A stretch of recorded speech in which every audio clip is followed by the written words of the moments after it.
8:30 बजने को थे और पिंकी का अब तक पता नहीं। मेरी चिंताओं का ग्राफ बढ़ने लगा था। सर्दियों में अंधेरा वैसे ही जल्दी घिर आता है और शहर में रोज होने वाली घटनाएं मन को डरा देती हैं।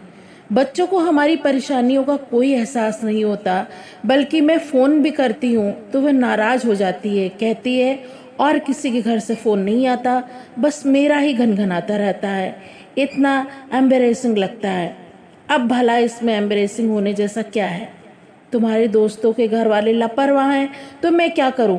मैं तो उतनी बेफिक्र नहीं हो सकती ना। ये घर में होते हैं तो हर 5 मिनट पर मुझे कूल डाउन की सलाह देते हैं, पर आज ये भी टूर पर हैं। सारा टेंशन मुझे अकेले ही झेलना है। जब घर में बैठना असंभव हो गया तो मैं शॉल ओढ़कर गेट पर जाकर खड़ी हो गई। बिटिया की राह देखी जा रही है। अंधेरे में एक प्रश्न उछला। मैं बुरी तरह चौंक गई। देखा बगल वाली अम्मा जी शॉल लपेटे कुर्सी पर विराजमान हैं। मैं मुड़कर उनसे मुखातिब हो गई। कंपाउंड वॉल पर टिकते हुए कहा, ओरी देखिए ना अंधेरा कैसा हो रहा है। इतनी रात अकेले आती है तो चिंता होने लगती है। वे अकेले नहीं आती, एक लड़का घर तक छोड़ने आता है। मैं चकित होकर उन्हें देखती रह गई। पिंकी ने उनका नाम चुंगी नाका रखा है। वह गलत नहीं। अपने बरामदे में बैठकर वह पूरे मोहल्ले की खोज खबर रखती है। थोड़ा बुरा भी लगता है। जरा सी तुलसी के साथ पूछा, आप अब तक वहाँ ठंड में क्यों बैठी हुई हैं? अरे बेटा, अभी अभी दफ्तर से लौटा है, उसका चाय नाश्ता हो जाने दो, फिर भीतर जाऊंगी। मतलब? अरे मुझे देखेगा तो पास बिठा लेगा, मेरे हालचाल पूछेगा, दफ्तर की बातें बताएगा। बहू को ये सब अच्छा नहीं लगता। कहती है शादी क्यों की, जिंदगी भर अम्मा के पल्लू से बंधे रहते। कहते हुए उन्होंने शॉल और कसकर लपेट लिया। मैं चुप हो गई। हर घर की अपनी समस्या होती है, उससे खुद को ही निपटना पड़ता है। बाहर वाला कुछ नहीं कर सकता। इस समय तो मैं अपनी ही चिंता से ग्रस्त थी। दूसरों की मदद क्या करती? मुझे ज़्यादा प्रतीक्षा नहीं करनी पड़ी। कुछ ही देर में मेरी समस्या यानी कि पिंकी रानी पधार गई। साथ में वह लड़का भी था। पिंकी बाहर से ही चिल्लाई, मम्मा वहाँ ठंड में क्या कर रही हो? अब उस लड़के ने मुझे देखा। नमस्ते आंटी। नमस्ते बेटा, आओ भीतर आओ, गर्मा गर्म कॉफ़ी पिलाती हूँ। स्कूटर बाहर खड़ा करके वह निसंकोच भीतर चला गया। रोज़ तो बाहर से ही चले जाते हो, आज पकड़ाई में आए हो। प्रियंका ने कभी बुलाया ही नहीं। मैं तो रोज़ आ जाऊँगा। मैंने फटाफट कॉफ़ी बनाई, सूखे नाश्ते के साथ सर्व की और कॉफ़ी पीते हुए उससे ढेर सारी बातें पूछ डाली।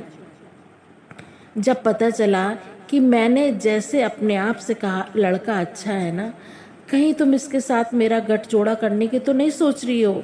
एक ही बैठक में उसके खानदान की सारी हिस्ट्री ज्योग्राफी पता कर ली, इसलिए पूछ रही हूँ। हर्ज क्या है? No mummy, he is just a friend. Coaching तक लाने ले जाने के लिए ठीक है, पर शादी के कतई लायक नहीं है। इतने मीडियाकर पर्सन से शादी की बात तो मैं सोच भी नहीं सकती। कैट की तैयारी कर रहा है, सो क्या ऐसे ही? पता है मम्मी, ये उसका 3रा अटेम्प्ट है, तो तुम कौन सा पहली बार ही निकल जाओगी? तुमसे तो बात करना ही बेकार है, उसने तुनक कर कहा और कपड़े बदलने चली गई। इन लड़कियों को समझना बहुत मुश्किल है। पिछले साल तक सुनील नाम के एक लड़के से अच्छी खासी दोस्ती थी। दोनों ने टेबल टेनिस में कॉलेज को कई बार रिप्रेजेंट किया था। फिर एकाएक उसका आना बंद हो गया। मैंने पिंकी से पूछा तो बोली, जनाब खेल खेल में लाइफ पार्टनर बनने के सपने देखने लगे थे। हाउ रविश। एक लड़का था रजत। 2-3 नाटकों में दोनों ने साथ काम किया था। लड़का सुंदर था, संपन्न भी। मुझे तो सुशील भी लगता था, पर पिंकी बोली, मम्मी उसे ऑफ स्टेज देखोगी ना, तुम्हें मतली आ जाएगी। फिर उसके साथ काम क्यों करती हो? Because he is a fine actor. कल को बॉलीवुड में जाकर स्टार बन गया तो? नो चांस मम्मी, वह तो बस लोकल हीरो है। वहाँ तो ऐसे सैकड़ों मारे मारे फिरते हैं, कोई घास नहीं डालता। मैंने सुना है लड़कियां उस पर जान छिड़कती हैं। लड़कियां पहले दर्जे की बेवकूफ़ होती हैं, तभी तो ऐसे लोगों की बन जाती है। कई बार मेरे पूछने का मन होता है कि लाडो, तेरी नज़र में कोई मिस्टर परफेक्ट भी है? उस दिन कॉलेज से लौटते ही बोली, मम्मी थोड़ा विटामिन एम स्पेयर करो, पार्लर जाना है। क्यों? कॉलेज में फंक्शन है कोई? फंक्शन तो है पर कॉलेज में नहीं, बर्थडे पार्टी में जाना है। Kartik is growing a party. Kartik इतने दिनों कहाँ था? यही था, पढ़ाई में बिजी था, पीजी कर रहा था ना। एकाएक तुम्हें कैसे याद कर लिया? याद क्यों नहीं करेगा, मैंने उसे भूलने ही कब दिया। हर साल बर्थडे पर विश करती हूँ, न्यू ईयर पर कार्ड भेजती हूँ। हाँ, पार्टी आज पहली बार दे रहा है। कार्तिक पार्टी में खूब बन संवर कर गई थी। बार बार पूछ रही थी, मम्मी मैं ठीक लग रही हूँ ना? मेकअप बहुत ज़्यादा तो नहीं है? साड़ी बहुत जाजी तो नहीं है? वह सचमुच बहुत प्यारी लग रही थी। बाल भी ढंग से संवारे थे, कपड़े भी ढंग से पहने थे। ऐसा नहीं कि हमेशा की तरह कुछ भी ऊट पटांग पहन लिया और चल दिए। उसके सज्जा से ही पता लग रहा था कि वह किसी को इम्प्रेस करने के लिए बेताब है। ये जानकर अच्छा भी लग रहा था। कार्तिक सचमुच अच्छा लड़का था। बहुत अरसे पहले वे लोग हमारे पड़ोसी थे। उसकी बहन कीर्ति पिंकी की क्लास में थी। माता पिता दोनों डॉक्टर थे, अक्सर बिजी रहते थे। कीर्ति का अधिकांश समय हमारे यहाँ ही गुजरता था। फिर मोहल्ले बदल गए, पर एक ही क्लास में होने के कारण कीर्ति और पिंकी की दोस्ती बनी रही। हायर सेकेंडरी के बाद भी वह भाई की तरह मेडिकल में चली गई। आना जाना कम क्या, एक तरह से बंद ही हो गया। ये तो आज पता चला कि पिंकी उन लोगों के, खासकर कार्तिक के बराबर संपर्क में है। अच्छा लगा। जाते समय मैंने उसे ढेर सारी हिदायतें दी। जल्दी लौटना, ऑटो में अकेले मत आना, किसी भरोसेमंद आदमी की कार में ही बैठना।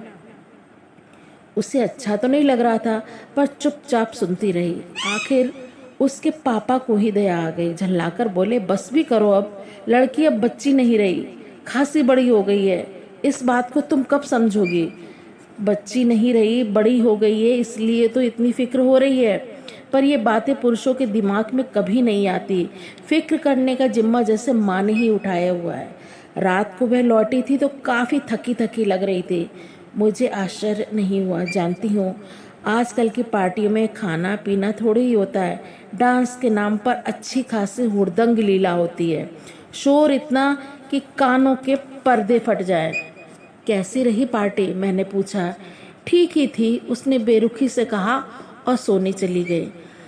अब मुझे ताज्जुब हुआ, और कोई दिन होता तो मुझे पूछने की जरूरत नहीं पड़ती, वह आते ही शुरू हो जाती है। ये भी भूल जाती थी कि आधी रात हो रही है और मम्मी जी उसके लिए अब तक जाग रही हैं, सोना चाहेगी। पर आज तो उसने बात करना भी मुहाल लग रहा था। जाते समय जो उत्साह फूट पड़ा था, उसका लेश मात्र भी अब बाकी नहीं था।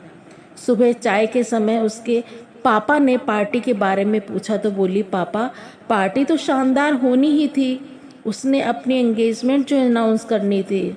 अरे वाह, किससे शादी कर रहा है? अपनी बैचमेट से। दोनों ने साथ ही पीजी किया है। इसका मतलब है घर में डॉक्टरों की एक पूरी फौज तैनात है। तब तो उनके नर्सिंग होम का भी एक्सटेंशन होगा। बिल्कुल होगा। अब वह केवल मैटरनिटी होम नहीं रहेगा, वहाँ बड़ी से बड़ी सर्जरी होगी। इसलिए तो उस बॉडम से शादी कर रहा है। अगर उसे पीजी में एडमिशन नहीं मिलता तो उसे लिफ्ट थोड़े ही देता, किसी और को पटा लेता। उसका स्वर अत्यंत कसैला हो गया था।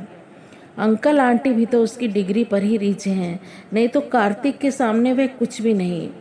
It is a business deal of in all. और फिर उसका स्वर एकदम तरल हो गया। पापा आजकल लोग नाप तौल कर ही प्यार करने लगे हैं ना। उसके स्वर का गीलापन मुझे भीतर तक भिगो गया। मन हुआ उसके गले से लगाकर सांत्वना दूं, कहूँ कि लाड़ो, इसमें कार्तिक का क्या दोष है? अपना नफा नुकसान देखना तो जमाने का चलन है। तुम भी तो इस इल्जाम से बरी नहीं हो। वैसे भी टूटकर प्रेम करने वाली पीढ़ी अब रही कहाँ? वे लोग तो कब के इतिहास बन गए।